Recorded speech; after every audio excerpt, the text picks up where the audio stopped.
మేషరాశి వారు కాల అమావాస్య ఆదివారం అమావాస్య అనురాధ నక్షత్ర సందర్భంగా ఎలాంటి విధులు పాటించాలో ఈ వీడియోలో సవివరంగా సంపూర్ణంగా తెలుసుకుందాం.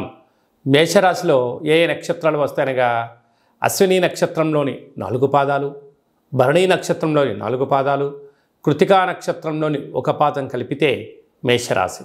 చాలామందికి పుట్టినటువంటి కాల సమయంలో డేటా బర్త్లో లేనటువంటి కారణం వలన పేరు యొక్క మొదటి అక్షరాన్ని అనుసరిస్తూ ఆ రాశిని తెలుసుకునే ప్రయత్నం చేద్దాం.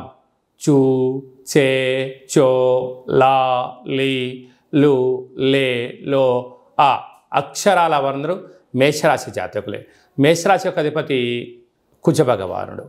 వీరికి ధనవాకు కుటుంబ స్థానంలో కుజుడు సంచారం చేయడం వల్ల కుజదోష ప్రభావము కారణం చేత దయచేసి అప్పులు ఇవ్వద్దు, అప్పులు తెచ్చుకోవద్దు. అక్కడే దేవగురు బృహస్పతి సంచారం చేయడం వలన రుణ సమస్యలు, రోగ సమస్యలు మీ మీద పడకుండా చూసుకునే మానవ ప్రయత్నం చేయగలగాలి. విద్యా వినయ సంపన్నం అంటారు.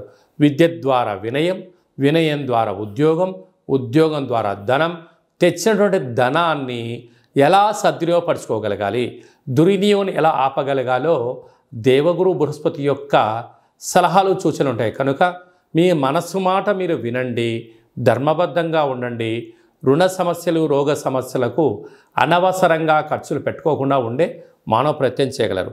అర్ధాష్టమరవి ఎందుకనక ఆదివారం రోజు అమావాస్య, అందులో మేషరాశి వారికి కర్కాటక రాశిలో రవి అర్ధాష్టమంగా సంచారం చేయడం వలన ఎవరు చేసినా చేయకపోయినా మేషరాశి జాతకులు ఈ మాసాంతము ప్రతిరోజు సూర్య నమస్కారము, సూర్య భగవానుడికి అర్ఘ్యం వదిలిపెట్టడము, తెల్ల జిల్లేడు వృక్షం దగ్గర దీపం పెట్టడము చాలా అవసరము. అలాగనే సూర్యాసనాలు, సూర్యోపాసన, నది స్నానం చాలా అవసరం అని చెప్పి గుర్తుపెట్టుకోగలగాలి.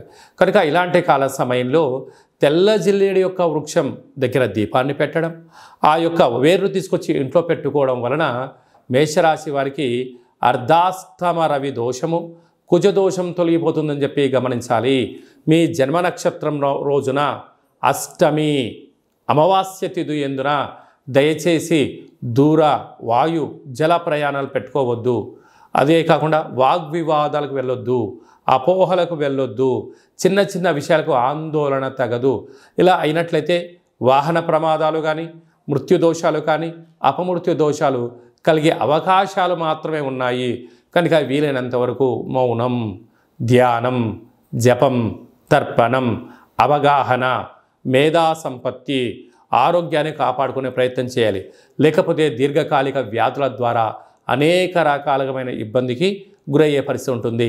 సాఫ్ట్వేర్ ఉద్యోగస్తులు, హార్డ్వేర్ ఉద్యోగస్తులు, వ్యవసాయ సోదరీమణులు, గృహ భవన నిర్మాణ కార్యక్రమాన్ని ఆచరింపజేసేటువంటి వారు, అలాగే రాజకీయాలు, విద్యావేత్తలులో ఉండబడిన వారందరూ కూడా 1-2 సార్లు ఏదైనా పని చేసేటప్పుడు ఆచితూచి నిర్ణయం తీసుకోవడం మంచి నిర్ణయంగా భావించగలగాలి.